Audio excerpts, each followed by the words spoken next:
Hello, I make it top of the hour, unless you're in Adelaide or watching this on recording, and wherever you are in the world, welcome. I'm really excited about today's session to learn a number of things, a couple of them most importantly, Adobe's go-to-market plan for 2023 and what this means for both BPX and also all of our customers, all you good folks who are dialing in today, and how Adobe views its own position in the digital transformation land. A couple of quick intros. My name is Graham Porter. I'm the head of BPX in Australia and New Zealand. I've been around and in this game since I started the agency back in December of 1999. And it's worrying that probably some of you watching weren't even born then.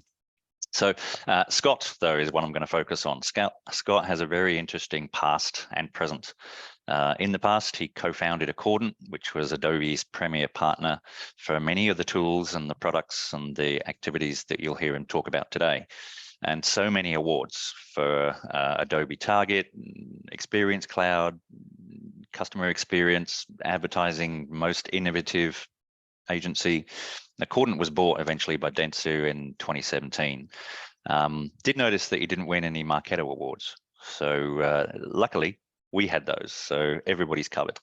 And since then, he's been to Merkle and now he's landed at Adobe. So basically he's an innovator, he's a founder, he's been on agency and on vendor side. His presence is as digital strategy lead for the APAC region for Adobe, and he develops many of the showcases, some of which we'll give you URLs to at the end of this session. So welcome, Scott. Thanks for taking the time out. This is our agenda, and Elise, who's sat right here next to me, will help keep me on track. We should go for about 30 minutes or so, maybe a little longer, and there's some Q&A time in there as well. You know the drill on this. The housekeeping is, if you've got any questions, you know what to do. There's a Q&A tab somewhere on your screen. If you want to and feel like interrupting us, raise your hand. Expect a poll or two, in fact 3 I think we have, and please get involved in those polls. There's nothing quite worse than us asking questions and getting nothing back. And at the end you will receive, or as you exit the building, so to speak, you'll get some feedback questions, and we'd love your feedback on there. A quick 30 seconds on BPX, if that's okay. Sales tech, MarTech experts, essentially. Massive focus is on Workfront, on Marketo, on Salesforce, and experience in huge numbers of implementations, some tiny and some absolutely enormous. So our experience around the world is so significant that we've won so many different awards from the good folks at Adobe. So I thought no presentation about MarTech would be complete without something that looks like this slide. You've seen them all before. I'm less fussed about the fact that there's 9,932 vendors, which is a 6,251% increase since they first started counting. For me, they're fun things and they're nice new techs that are coming out. But in our position of having looked or implemented 380 Marketo customers here in Australia and New Zealand alone in the last 11 years, for me, it's more about spotting the trends. And so the sheer number of vendors is important, and it's fun to see. But the groupings of these, the way they keep being presented to us, are gradually exploding as well. Things like governance and compliance. That wasn't in the MarTech stack when it was first looked at by Scott Brinker in those 11 years. And it's interesting to see the new capabilities and technologies that are coming out. But the ones that we hear most from our audience, in other words, our customers, and the ones that therefore we're looking to the future to help you with, are 2 main areas. So digital asset management, DAMS, and also CDP, the customer data platform. And those ones are absolutely #1 focus for us as we launch ourselves into 2023.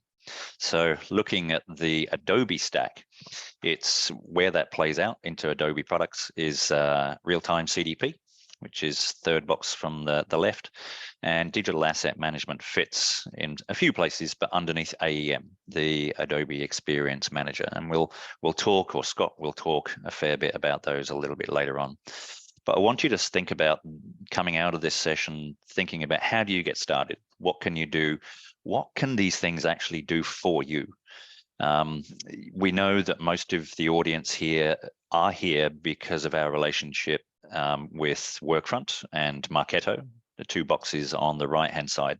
But we'd like to start talking to you about those other, but some of those other boxes in there as well. So if CDP and DAM are that important, and we'll revisit this slide a bit later on, we've got some questions for you. I'm told to expect polls, and here's the first one. So I'm going to ask Elise now to, there it is. There's some questions all the way from, I don't know what a CDP is, all the way through to, yes, I currently use one, and I'm very keen to hear more about it. So how long do I wait? Okay, please get involved.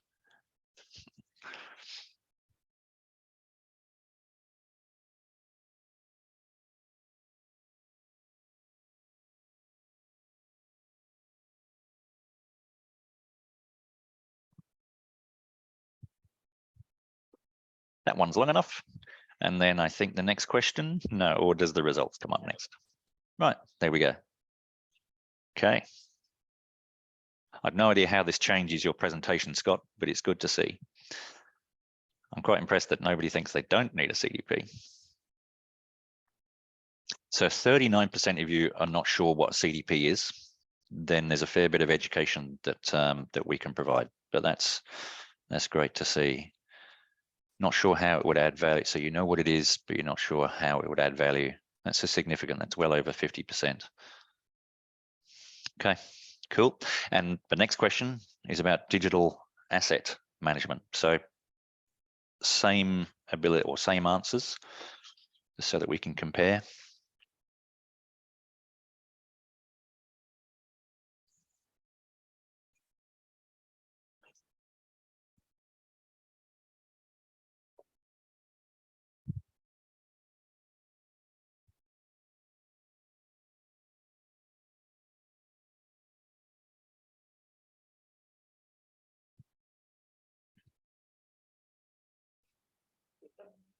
Awesome. So what's the results of those ones?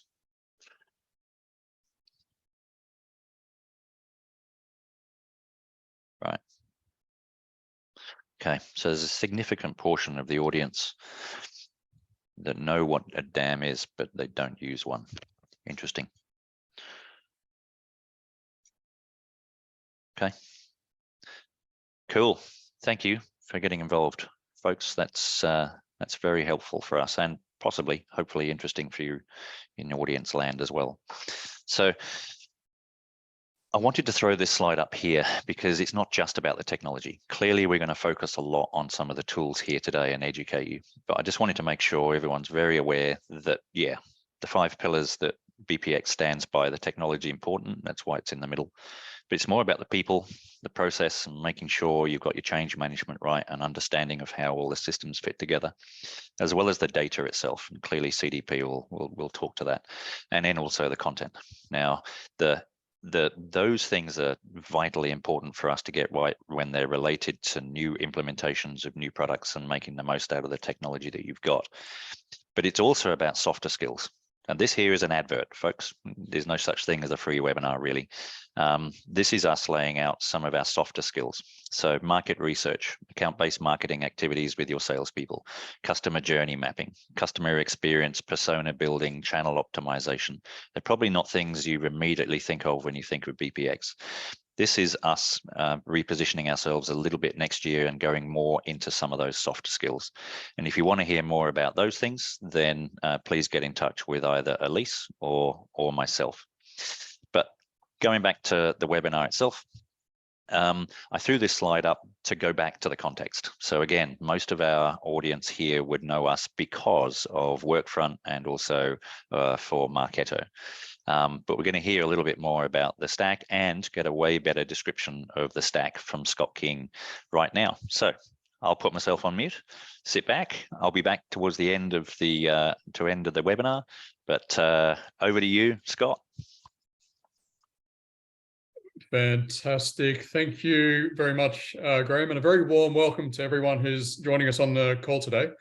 For those of you whom I haven't had the pleasure to connect with, briefly again, by way of quick introduction, my name is Scott King. I've been in the Adobe ecosystem for well over a decade, about 12 years now, as employee and as partner, as Graham so kindly touched on. And I've also been in digital since 1999 as well, Graham, so showing our age there, I think. Look, most importantly, in terms of today's content, I'm going to discuss the strategic evolution of Adobe's Experience Cloud technology in response to the various demands of the modern connected consumer, which really formulates our go-to-market. So really just going to expand on a couple of those points that Graham touched on. And with that, let's dive in. We're going to be pretty rapid fire through a lot of content. So the topic of the webinar and Adobe's own enterprise provocation is really one and the same, which is to change the world through digital experiences. And today's agenda is really going to explore that topic. To do so, we'll start off with quite a high-level introduction to what we hear as Adobe from the market, from the consumers themselves, and also from our partnership with the world's leading brands. I'll disseminate how we've evolved our strategic technology architecture to meet these demands and to ultimately change the world through digital experience. I'll then deep dive on some more of the innovative technical capabilities across our key pillars of our technology. I'll provide a couple of leave behinds as well for those of you who do wish to learn more about some of those topics. And we also have some allocated Q&A time at the back end. So please feel free to formulate any questions throughout the discussion. And Graham, I'll be happy to circle back to those at the tail end. So first of all, when we are educating and re-educating the market as to Adobe's DNA, we anchor across three core strategic pillars of the business. Firstly, Adobe are long established as the leaders in creative, and for decades, we have been empowering the world's very best artists and also the average consumers alike to design and create the world's most beautiful content and digital art. We are also the world's #1 document and e-sign provider with the Adobe Document Cloud, which really we aim here to modernize a centuries-old paper-based approach to the written word. With technology, we streamline and modernize knowledge transfer across the enterprise. That encompasses education, governance, processes, and workflows through the power of modernized digital. And then finally, we are also independently recognized as the global leader in data-driven digital marketing and experience. Our experience offerings are the only platforms in the world that can combine personalized data-driven experiences across every digital consumer interaction and deliver immersive and engaging experiences to global audiences when they want it, how they want it, and where they want it. But really, ultimately the way we at Adobe look to drive change through digital experiences, and we are uniquely placed in this mannerism. The way we do so is by partnering with the very best brands to truly deliver beautiful, engaging, and immersive experiences to every single consumer at every single interaction by combining the art of our Creative Cloud with the knowledge of the digital word and the science of our data-driven experience. So you'll see Adobe's 2023 strategic direction really elevates the harmonious powers of our three clouds coming together and combining that art of that creative capability with the science of that written word and the data-driven experience to actually deliver that capability. And really those three things are required to really meet the expectations of the modern consumer. So it's the combination of those three elements. And we've developed that strategy from decades of partnership with the world's very best brands, from retail to automotive to hoteliers to pharma to financial services, etc. We've been able to build our own roadmap of capabilities based on the requirements, the successes and the learnings from partnership with those global leading brands. And when we double click into this region equally across Australia, we work with the leaders of every industry, from the big four within financial services through to premier local brands across all industries. In my role, I'm very fortunate to spend quite a bit of time with the likes of the C-suite and executive leaders from many of these organizations. Actually sit across APAC, so really get a chance to understand the challenges, the initiatives, the opportunities, etc., and draw insights at an aggregate level across each of these businesses. And again, ultimately informing the way that we build our roadmap and the way we partner with these organizations to respond to their challenges and their opportunities. We're also independently validated as the undisputed leaders in experience platforms. No business is engineered to elevate experience to meet and exceed those requirements as Adobe. And again, across Forrester and Gartner, we're recognized as those leaders. Actually, in September of this year, we were named a leader once again in the Forrester Wave for enterprise marketing technology for the sixth time running. But perhaps even more importantly, when we double click into the unique waves, I'm just going to get my slides back here. When we double click into the Forrester and Gartner research reports, not only are Adobe a leader in every single quadrant and category of experience, in fact, we're the only vendor to appear in every category, meaning we're the only vendor in the world with a true end-to-end capability that is required to deliver data-driven experiences at every stage of consumer brand interaction. And that holistic approach is really core to delivering experiences for brands. When certain brands partner with vendors that only play in certain areas of this capability, they end up with relatively siloed technology opportunities, data integrations, siloed customer profiles, et cetera, and really that leads to the inability to actually deliver experience at a holistic mannerism to every single touch point and for every single consumer. So that end-to-end capability is really core and critical. And then again, when we look at some of the, actually, sorry, I'm going to take a moment. Actually, I'd like to trigger a poll here for a minute, which should appear for you. And we really, again, we value your insights. So if you could take a moment to locate and respond to that poll. And just while you do so, I'm just going to touch on this slide in the background as well. So from a qualitative perspective, the reason why we're recognized as leaders and the world's leading businesses really choose to partner with Adobe, it became very clear when Forrester conducted an independent study of these brands to understand the total economic impact of their investment in Adobe technology, and in particular, the Experience Cloud. We had about 150 participants across the globe. And at an aggregate level, we found about a 64% increase in bottom line growth of those businesses that partner with Adobe. We found about an 18% increase in productivity, equally an 18% increase in tech savings and acquisition savings. And all of that surmounted to a 250% return on investment with Adobe. So every dollar spent with us, they pulled out about $250. So this poll is really designed to examine which areas of those elements are important to yourselves and you see important in the market. Hopefully we've got a couple of responses there. We might be able to pull those up in a moment. I'll give you a few more minutes to lean in. Oh, there we go. Okay, so about 50%, about half of you saying return on investment is a key priority, and that makes perfect sense. About a third saying bottom line growth, and then acquisition and tech savings and productivity gains. So interesting mix and makeup there. Another interesting question or thought would be, given the future financial markets and some of the uncertainty we're moving into next year, how you might see that potentially change. We are seeing a lot of conversations starting to shift towards that acquisition and tech savings and increasing productivity as belts tighten. So we do expect that may shift somewhat over the coming months, but that makeup there certainly does resonate with many of the conversations we're having as well. But let's take a moment as well to look at what consumers are demanding from the brands they seek to engage with, particularly in a post-pandemic or a pandemic normalized world. And I'm sure this comes as no surprise to anyone on the call, given we're all technology leaders, but the connected consumer tells us that experience is their number one priority they look for when they engage with a brand. In fact, according to the latest State of Marketing report, which interviewed about 20,000 customers globally, 84% of them said that the customer experience is equal to, if not more important than, the actual product or service they're purchasing. I think we all intrinsically understand the importance of experience, but the extent of that prioritization at 84% perhaps remains surprising, in its terms of significance in the mind of the consumer. So if we understand that experience is a differentiator, then personalization is really the tactical enabler of that enhanced experience differential. And when we look at some of the elements that are sort of driving the importance of personalization, I'm sorry, let me just go back slides Slides going out of order. When we look at some of the sort of the quantitative elements supporting that, again, we see that consumers, about 71% of consumers expect companies to deliver personalized interactions. 76% of consumers are more likely to consider purchasing from a brand that personalizes.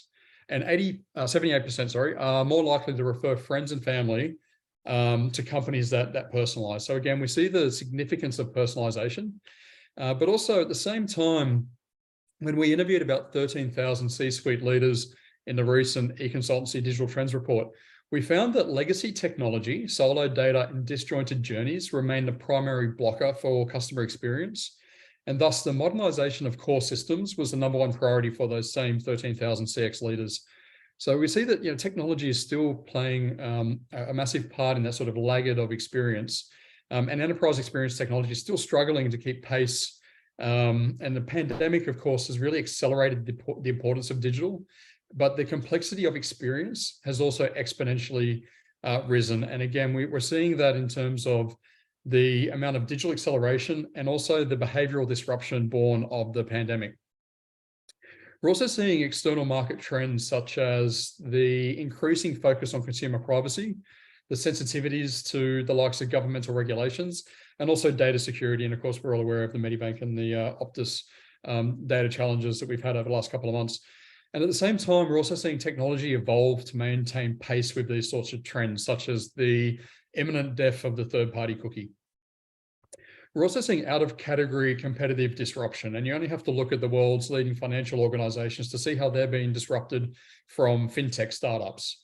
And I always, quip, why is that? Well, the clue is in the name. Financial technology, those startups are disrupting those bricks and mortar enterprises and those giants of financial services. And finally, we have the complexity of emerging channels and devices driving ever more complex consumer interaction and behavior patterns. And of course, we have the things of the likes of internet technology, such as voice assistants, in-car, et cetera, et cetera. So the proliferation of devices and channels.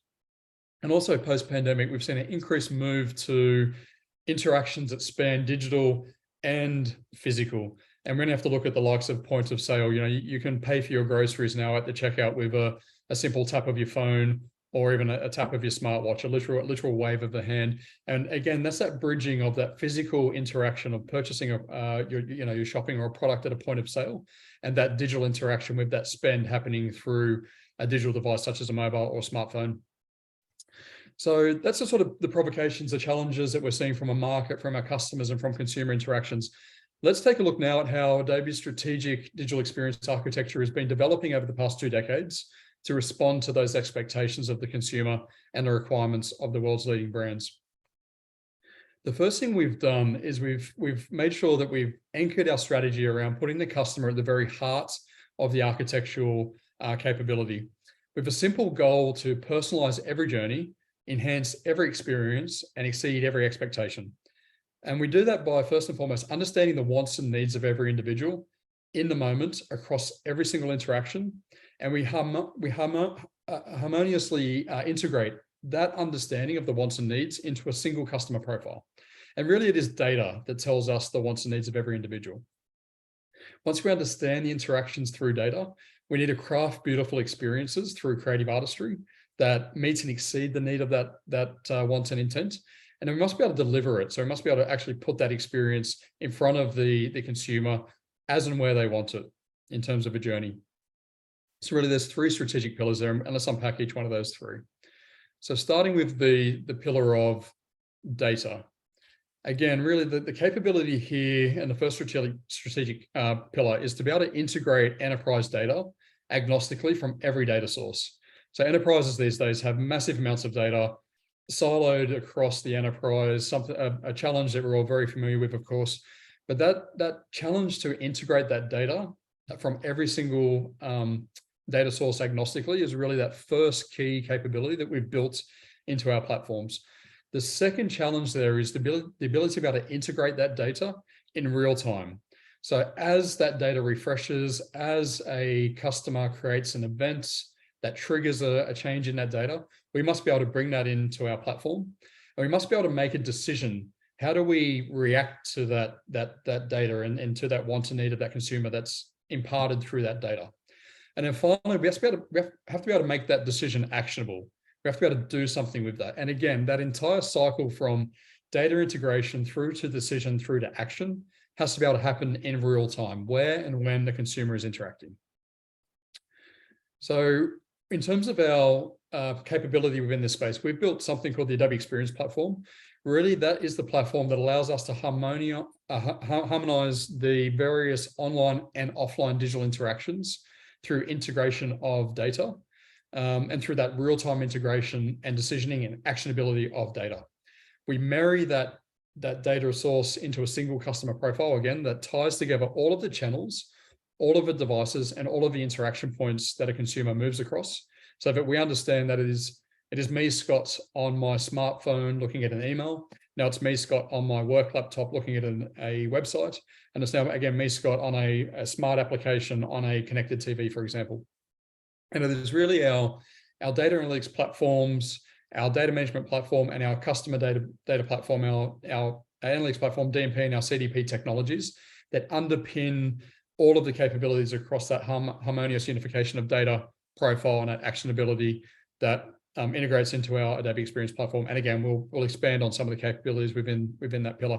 But data is that first strategic capability. But once we have that data-driven decision that tells us how to respond to the consumer's intent, we then have to actually architect and orchestrate an experience to deliver back to that consumer. We have to have an offer, we have to have some media, some content. And by definition, that content must be personalized so that it does indeed meet and exceed the consumer's wants and need at that personalized scale. So in order to have content for every single customer's unique wants and needs at every stage of their consumer interaction, we have to have the ability to create content at scale. So we have the ability to do things like have AI-driven and rules-based dynamic creative. We have responsive content that can be automatically scaled for every screen, every device, and every resolution. We have reusable and templated content components. And we also have the world's leading capabilities in areas such as authourable forms for data capture. We have digital asset management, again, leadership in that digital asset management capability, and then the likes of headless cloud hosting to meet the demands of businesses as they scale across entire global deliveries. And again, we see some of our technologies that come to play here, our experience manager capabilities in our content management systems, integrated with our creative cloud capabilities, and the likes of Adobe Workfront to operationalize these capabilities across the enterprise and add that human layer. And then finally, we have the data pillar telling us how to respond to the consumer's intent. We have the beautiful, engaging experience to deliver to the consumer from the content capability. We must be able to marry those two elements together and deliver them back to the consumer in an immersive, engaging, and orchestrated journey. And that journey must encapsulate all online digital channels and devices, as well as offline interactions and touch points, such as bricks and mortar, in-store, point of sale, call center, etc. So if we expand on the capabilities here, again, we have platforms that are designed and engineered to deliver those experiences across outbound channels, earned channels, paid media, and also offline interaction points. And again, we have unique platforms that are engineered to actually deliver into each one of those channels. Because as we know, delivering experience into an email is very different to delivering experience into a push notification, very different to delivering into a website, a search display ad, etc., and also into offline, such as a call center script. But again, we have technology that allows us to actually harmonize that data-driven decision, that content element, and actually distribute it as and where and when that consumer is interacting across all of these different data points or channels, and also do so, again, in an orchestrated journey. And again, this ecosystem operates in near real time, so we can actually deliver that experience as and when the consumer is interacting with us. And then finally, underpinning those three strategic pillars of data, content, and journey, we have accelerated workflows, providing enterprise agility. And really that's creating empowered teams. It's streamlining workflows, but also applying governed process for the enterprise. This is facilitated by technologies such as Workfront, Creative Cloud, and Document Cloud integrations, all working to optimize and accelerate that enterprise governance and workflow. We also have automated intelligence operating across every pillar and solution for every enhancing workflows. And then finally, of course, we have the human elements of talent and teams consulting, best practices, with training, enablement support. And really this is provided by our internal customer success teams and consulting capabilities, our technology partnerships with the likes of Microsoft, and of course our amazing professional services partners such as those at BluprintX. So if we zoom out for a moment to that sort of aerial snapshot, really it is our enterprise architecture that's designed to bring all this together. And that allows us to personalize every journey, enhance every experience, and exceed every expectation through that harmonious unification of data, content, and journey, again, underpinned by accelerated workflows, AI, and talent and teams. And I'll bring this together for a moment with a bit of a snapshot of that sort of enterprise technical architecture. I won't spend too long deep diving onto this sort of capability. Feel free maybe to grab a quick screenshot. Again, it's a very high level and sort of, high level best practice architecture. And of course, we can deep dive into this with your various architects and specialists, but this is how those platforms start to come together again across those three strategic pillars, and including the integrations into the likes of Creative Cloud and Document Cloud there. So I also want to take a few minutes and just deep dive into some of the strategic capabilities that we've been developing over the past 2 decades across each one of these pillars. And I'm going to start off actually by talking to that very first poll that we put in front of you. About 39% of you said you weren't sure what a CDP actually is, and that's no surprise really. There is a lot of confusion in the market. CDP is a relatively new tool in the marketer's toolkit, and it's pretty poorly defined really in terms of the market, and that's leading to a lot of confusion. It's also leading to a lot of vendors that are slapping a sticker on an old product and rebranding something that wasn't a CDP that suddenly now is a CDP. In our world, we've built and architected a ground up platform that is our CDP, and I'll talk to sort of the 3 core tenets in our world that define what a CDP is and what our technology allow these enterprise businesses to do.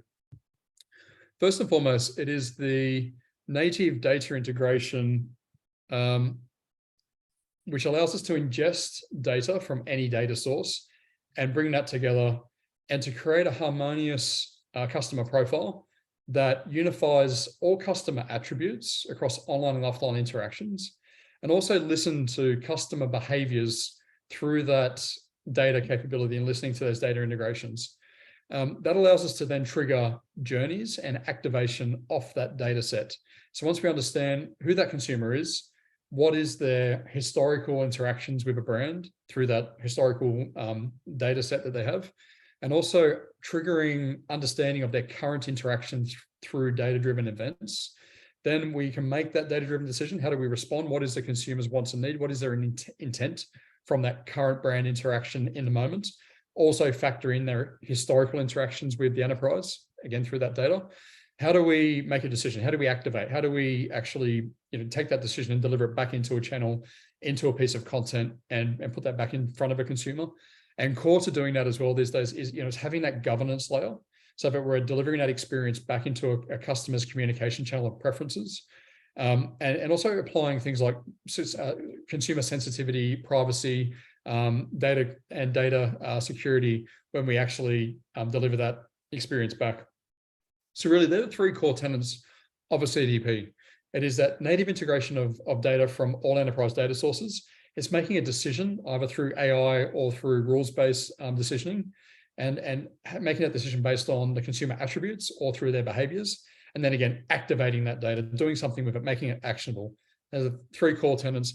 And again, our CDP is pretty uniquely architected to do those 3 things in real time. And when you think about the scale of a platform required, the infrastructure, et cetera, to do that in real time, it's pretty massive. So again, we're pretty uniquely placed to do that. So again, just double clicking into some of those core tenets. So first and foremost, the ability to unify not only online interactions, but also offline interactions born of data to create that singular actionable customer profile. That's really, again, double clicking into that first core tendency. And we're able to do that by integrating data sources in real time into a real-time customer profile. We have hundreds of out-of-the-box data connectors that allow us to do that and bring data in from most of the hundreds of the most common enterprise data sources, including second and third-party data sources. And then we also have a fully customized and open architecture and infrastructure with the likes of our open APIs and batch data transfer methods as well, which allows us to onboard data from the likes of CRM platforms, marketing automation platforms, analytics platforms, search display social platforms, etc., agnostically into the CDP. Again, we then have the ability to apply, excuse me, that then allows us to actually react to those online and offline digital events as and when they occur. So as a consumer actually, does something with that brand, interacts with a brand in any of those channels, because we're listening to the data within every single one of those channels and every single one of those enterprise data sets, we're actually able to trigger an action once a consumer exhibits a change within that channel. And we also have built-in proprietary data governance, compliance, and security controls for actually managing that data and ensuring that we're meeting the consumer's sensitivity. Again, making sure that we're delivering actions into the channels that they've opted into, or their communication channels of preference, something that we're very familiar with in the marketing automation world. But this also extends today into own channels, as well as outbound channels, as well as offline channels as well. So having that orchestrated governance capability is also critical here. And then we've also architected our experience capabilities based on first-party data architecture to make sure that we are able to maintain profile integrity and actionability in a cookieless and also identity-sensitive environments. So we're also match ready for the impending third-party deprecation of profile. And when we look at some of our creative and content capabilities, our content management systems are really built to accelerate and democratize experience creation, asset creation, and content creation across the enterprise. By having that core tendency, our CMS is designed to allow anybody in an organization to create experiences without needing to know code. That WYSIWYG capability is core, and again, that's one of the leading propositions of our technology. And then secondly, the ability to create that experience without code from a no code capability, but also have that experience orchestrated into every single channel. And again, our technology is architected to do that. So it's not just a content management system architected for digital delivery into websites. We can also deliver that experience into any channel, Internet of Things, call center, etc. But going a step further as well, our content then has to be optimized and also personalized. So again, we've built technology that allows us to take that asset and have it dynamically optimized and personalized for every single customer and every single interaction point. So personalization of experience, again, is core, and we do that through dynamic AI-driven personalization of content, but also through rules-based content personalization. And then once we have that personalized offer delivered into our consumers' experience, we also have the ability to optimize that content as well through the likes of A/B testing, multivariate testing, to make sure that we're getting the maximum amount of value through that experience, and we understand at the granular level how consumers are interacting and responding to that experience. We then have the ability to accelerate creative workflows with our built-in Creative Cloud integration. And again, every single asset that really exists, almost every asset that exists today has probably touched a piece of Adobe Creative Cloud technology. So again, our integrations with our creative technology allows us to ensure that workflows are streamlined from that creative asset creation through to the publication and also the content syndication and the flighting of that asset into all digital channels, etc. So, again, if you think about that workflow cycle from the creation of that asset through to the execution, again, we've optimized that workflow. And then we've optimized the ability to distribute an asset into every single channel with AI.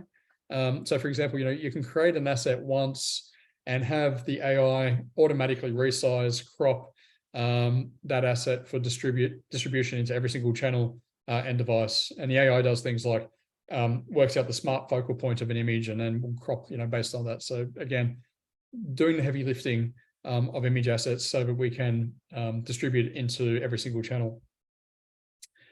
And then the AI also does things like elevates some of the, some of the boring stuff or some of the monotonous capabilities such as meta tagging. So the AI can also recognize what elements are within a image and then start to apply that meta tagging, which allows us to do smart things such as index search and also have AI automatically distribute that content. And we also have the ability to manage content at scale across every single touch point. So again, the ability to build, edit, and manage a single piece of content that is automatically tailored for use across every single channel, and including third-party touch points, again, is one of the core capabilities. And for example, the content management system has a modern headless architecture that allows assets to be distributed everywhere. Our templating capability allows us to accelerate time to market with reusable templates and components. We have over 30 out-of-the-box, easy to use, ready to style product templates within the content management system.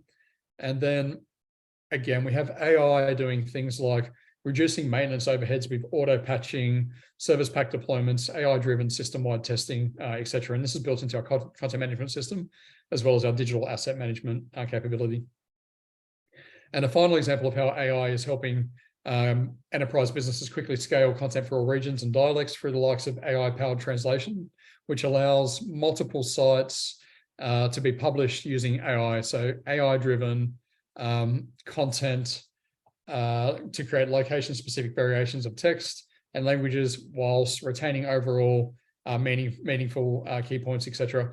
And AI can also do things like you can upload a paragraph of text, and the AI will automatically sample that down to 120 characters, for example, through distribution through Twitter, SMS. So again, AI having that ability to scale workflows and scale publications. And then the sort of that final pillar of capability here, when we look at our abilities within the journey element. So first of all, when it comes to the attribution and understanding consumers' journeys, we have the likes of our customer journey analytics platforms, which is purpose-built to analyze and optimize and predict the unique and organic journeys that consumers take when they're interacting with organizations, so that we can understand and optimize things like path to purchase and understand the friction points and the drop-off points within the consumer journey. And then, of course, once we have that understanding, we have the ability to orchestrate through the likes of marketing automation, Marketo, etc. Dynamic journeys that are driven by reactive decisioning and have a unique journey for every single consumer across the enterprise. And not only have that unique journey, but also be able to scale those journeys out across the entire enterprise so that we can orchestrate and personalize journeys for every single enterprise customer across millions of individuals, potentially have millions of personalized journeys. And of course, within each one of those journeys, we have the ability to personalize the digital communication to drive engagement and ensure that we're getting cut through of that experience and engagement of that experience throughout the brand journey and through every single engagement. And again, that includes orchestrated personalized communications across online and offline journeys of complexity. So again, our technology is really built, and our focus moving forward is not just on digital journey and digital orchestration and marketing automation, but also moving into the likes of offline physical journeys. So creating things like call center scripts, personalizing point of sale, personalizing in-branch digital screens, etc. And using things like Bluetooth beacons, QR codes, to again link that digital journey through that physical interaction. Again, is a big strategic direction for us in the future.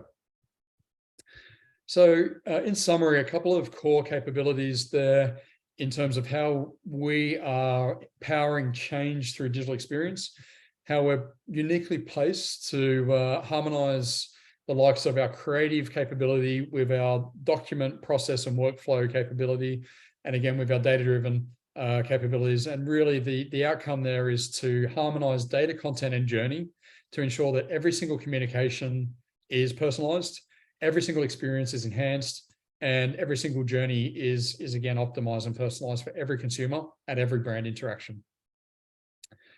So with that, I'll provide a couple of links if you'd like to learn more. I've developed a couple of product showcases that you can self-navigate on your own time and through websites and mobile apps.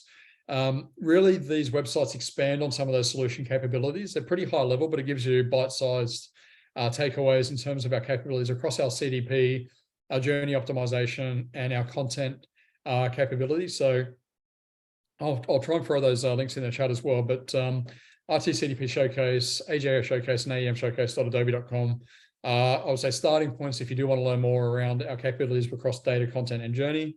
And I'll also throw one additional link as well into the chat for a bit of a deep dive into our documentation, our help files, and some best practice videos as well for those of you who would like to learn more about those pillars.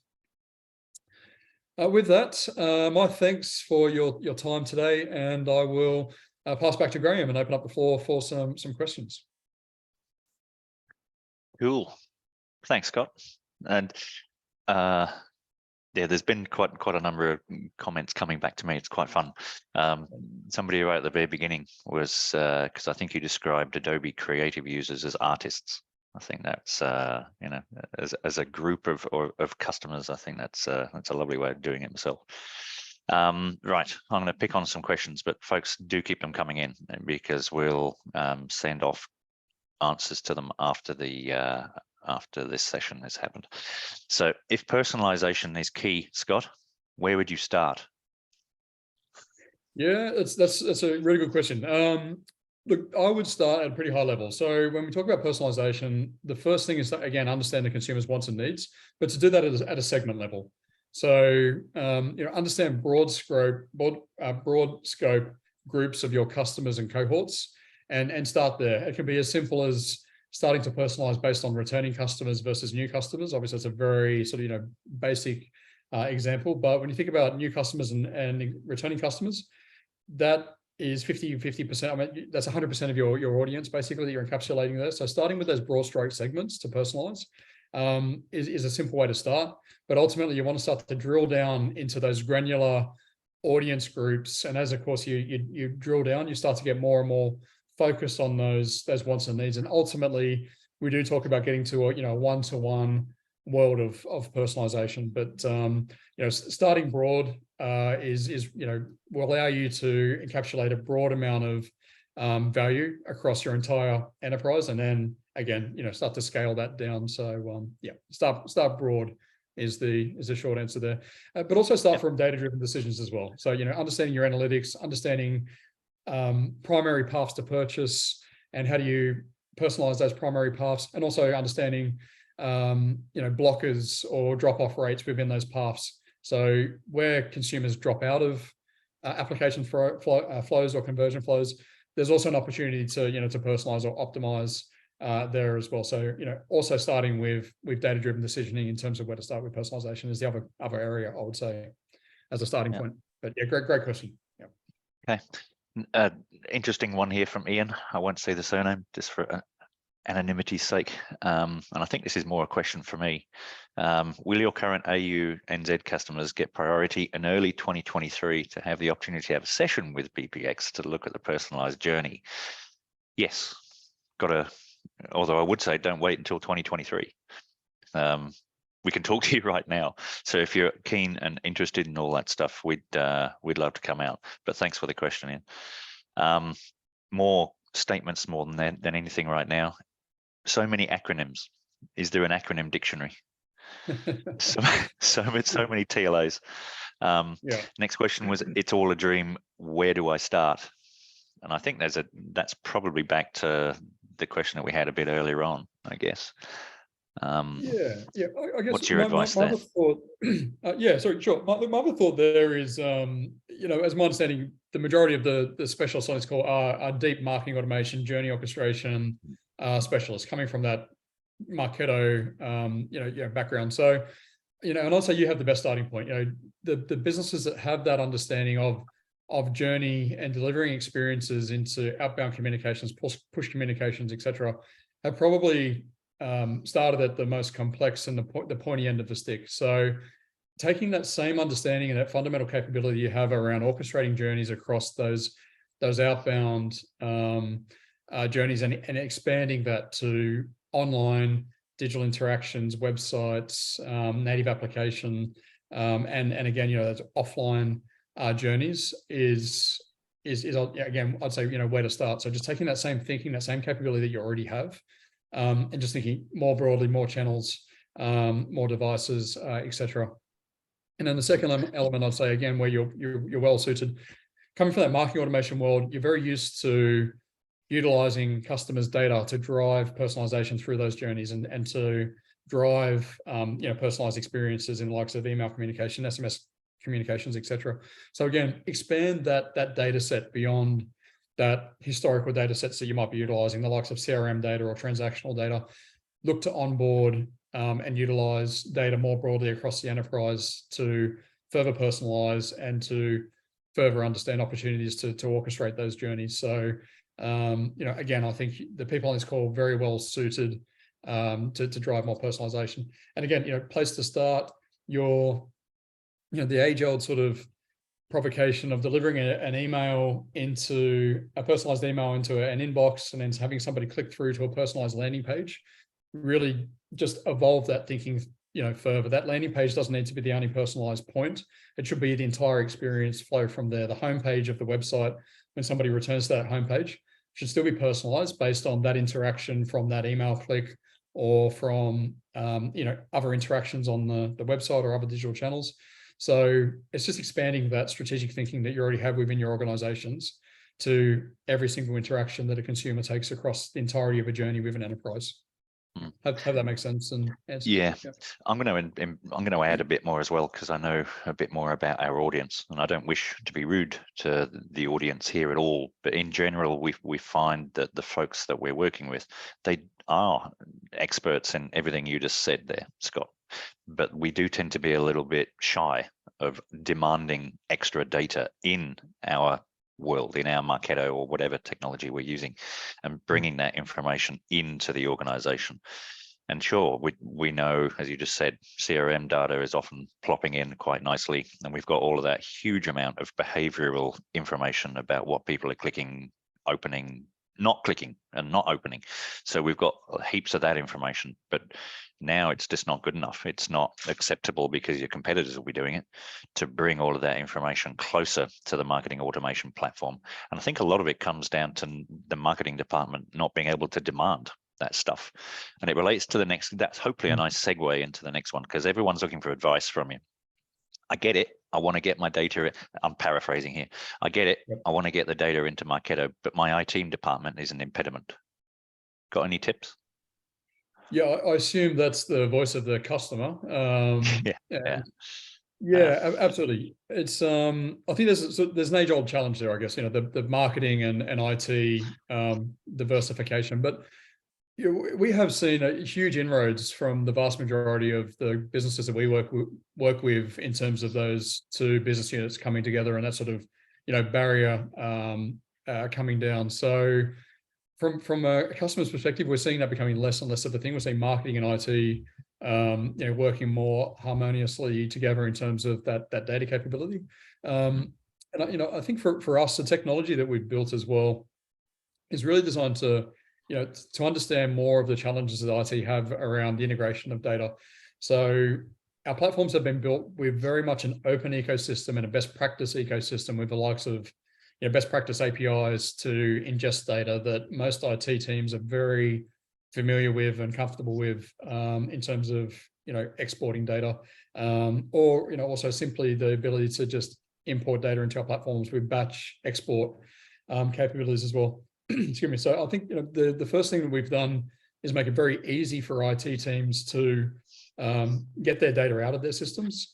And excuse me, and again, that's really helping to solve a challenge that they've had within their organization, for years. They've been looking to build data lakes and data warehouses and all these terms that we're very familiar with to solve this challenge themselves.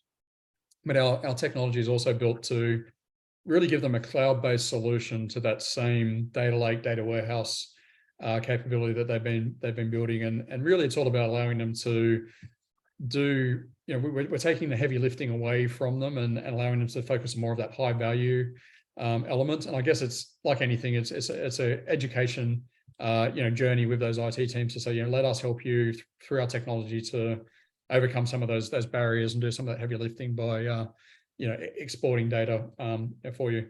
But also, having said that, the technology also integrates into the likes of data warehouses and data lakes that they've already built as well. So yeah, hopefully that helps. Good points. Good points. I'm going to ignore the questions about whether Optus and Macquarie were Adobe customers. The next question. I'll touch on that. They are, but not our data wasn't involved in the breach. So yeah, touch wood. No news is good news. You don't hear Adobe in the breach world. No news is good news. Yeah, you need to be touching that wood. I think this is probably the last question we're going to have time for. Is AI match fit? And can you give any examples? Now, this question came in as you were talking, but so I think you did give some examples there. But have you got any other thoughts about that? Yeah, absolutely. Yeah, look, really good question. AI, we're using AI in some very siloed areas to drive our capability. And I did touch on a few, but another example within our analytics platform, we have anomaly detection, for example. So the AI is monitoring literally hundreds of thousands of variables and data points for an enterprise. And then when a variable or a data point moves outside of its expected range, analytics will flag that and say, here's an anomaly. And then we also have causality. So it will then understand what other variables are pertaining to that anomaly.